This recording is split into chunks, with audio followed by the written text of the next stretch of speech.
La famille, que la paix soit sur vous tous. Je vais vous laisser vous connecter. Content plus que jamais toujours de vous retrouver. La situation exige un direct, c'était absolument pas prévu, mais vous comprenez que par rapport à l'actualité qui touche notre population, on est plus que jamais obligé de réagir sur ce qui se passe.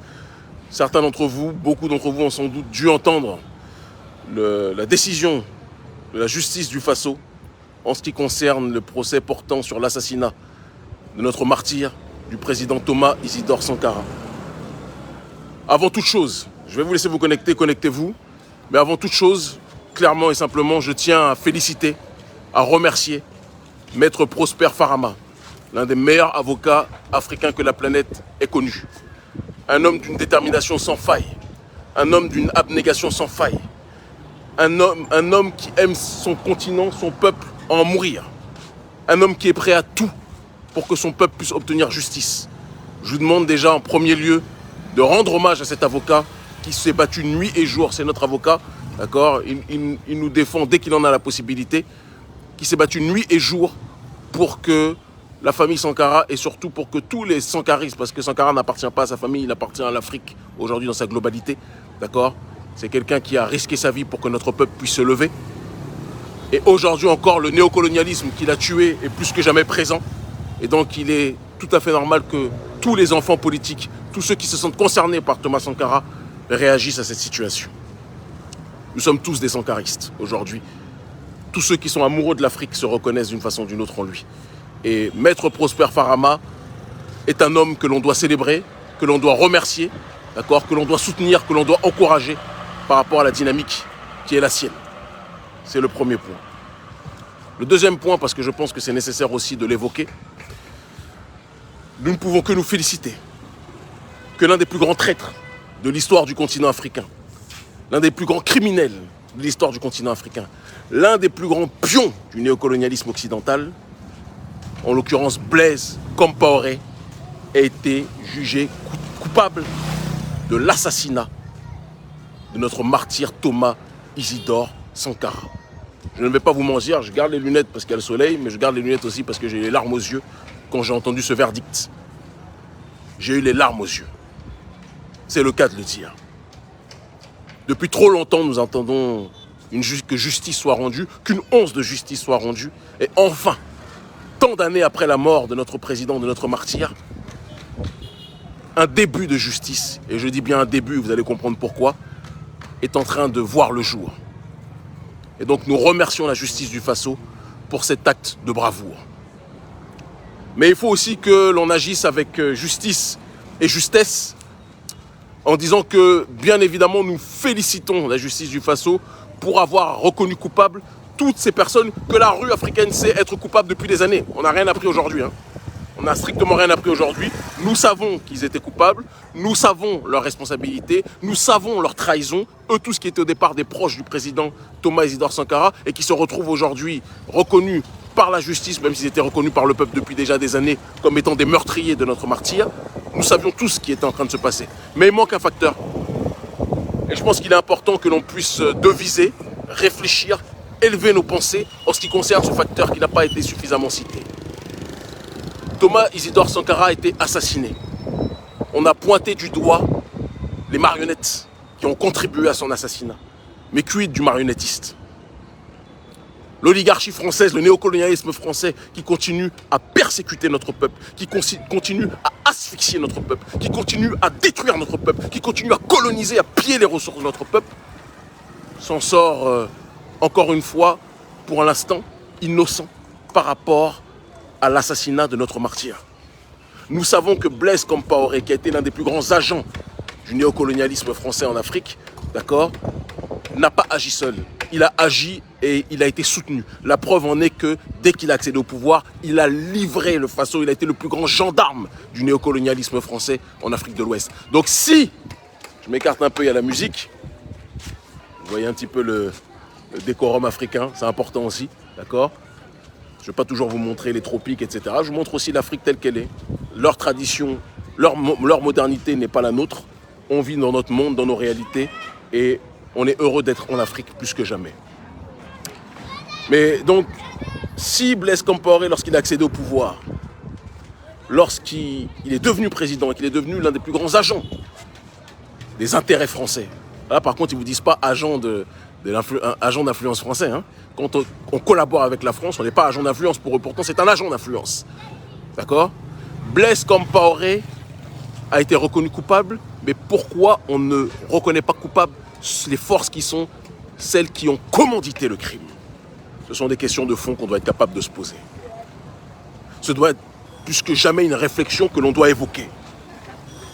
On ne peut pas continuer ad vitam aeternam à ne parler que d'une facette de ce crime sans parler de l'autre facette qui est à la base de ce drame. Nous devons réfléchir à cela. Blaise Compaoré a été reconnu coupable.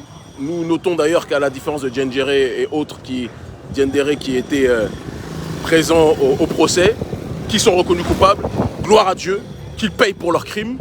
Mais nous savons aussi que notre cher Blaise Compaoré n'est à l'heure actuelle pas au Faso. On doit en parler. Blaise Compaoré est soutenu par deux entités. Et en réalité par une seule. Parce que la première entité que je vais citer, vous allez comprendre que plus que jamais, il est soutenu par une seule. Blaise Compaoré vit une retraite dorée. Ce fumier, ce criminel politique, du côté de la Côte d'Ivoire. Blaise Compaoré est soutenu par le Blaise Compaoré du XXIe siècle, qui est Alassane Dramane Ouattara. Comment Ouattara peut accueillir, peut protéger, peut préserver, d'accord, le meurtrier de Thomas Isidore Sankara sans que cela ne provoque le courroux et la colère de la jeunesse africaine? C'est une question de fond que là aussi je vous pose. Comment Thomas Sankara, de là où il est, peut-il avoir le repos tranquille, le repos serein? Vous allez bien? Peut-il avoir le repos serein quand il sait que son ancien frère qui l'a trahi, c'est une science africaine malheureusement, la trahison, d'accord?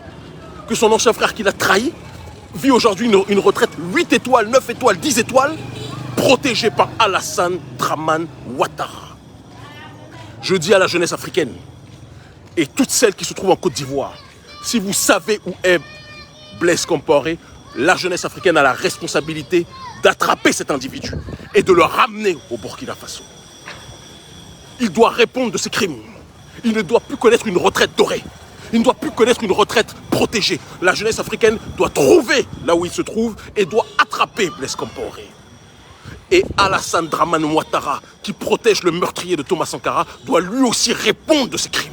Parce que dans la justice, quand on protège un criminel, il y a association de malfaiteurs. Donc Alassane Ouattara, lui aussi, a une responsabilité dans tout ce qui se passe. Alassane Dramane Ouattara a une responsabilité dans tout ce qui se passe.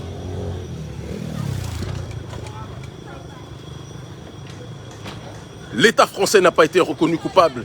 Il devrait être condamné. Alassane Ouattara, pour association de malfaiteurs, doit être aussi condamné parce qu'il héberge quelqu'un qui est considéré comme le meurtrier principal, celui grâce à qui tout ça s'est effectué. Lui et l'État français, Blaise Compaoré et l'État français, doivent être reconnus coupables et doivent être traînés en justice eux aussi. Et ça, j'adresse ce message, et je le dirai ce soir, à mon frère et à mon avocat personnel, qui est l'avocat qui a fait en sorte que ce procès ait lieu, Maître Prosper Farama. L'État français, Blaise Compaoré et Alassane Dramane Ouattara ont une responsabilité chacun par rapport à cette réalité, par rapport à ce drame. Alassane Ouattara protège Blaise Compaoré, d'accord? Et l'État français qui sait toujours se cacher quand il s'agit de répondre de ses crimes est pour l'instant hors de portée. Mais ça ne pourra plus durer. Si la justice ne rend pas justice en ce qui concerne la responsabilité du néocolonialisme français, nous allons accélérer nous aussi dans nos mobilisations, dans nos actions, plus que jamais. J'en profite de cette allocution pour vous dire que je serai, d'ici quelques jours, s'il plaît à Dieu, du côté du Faso, d'accord, sauf agenda de dernière minute, ce qui est toujours possible dans le cadre de nos activités politiques. Mais il est possible. Bonjour ma soeur. Il est juste à côté. Voilà, ouais, voilà. C'est les aléas du direct. Blaise Compaoré, en tout cas, doit être retrouvé par la jeunesse africaine qui se trouve en Côte d'Ivoire. On doit attraper cet individu, quel que soit son âge, et l'exfiltrer et le ramener au Burkina Faso. Alassane Ouattara, et j'adresse ce message, excusez-moi, ça a coupé, Alassane Ouattara, et j'adresse ce message à toute la jeunesse africaine qui nous suit par millions, doit être reconnu coupable d'association de malfaiteurs parce qu'il défend plus que jamais un criminel. Je sais que le régime Ouattara a engagé des guignols.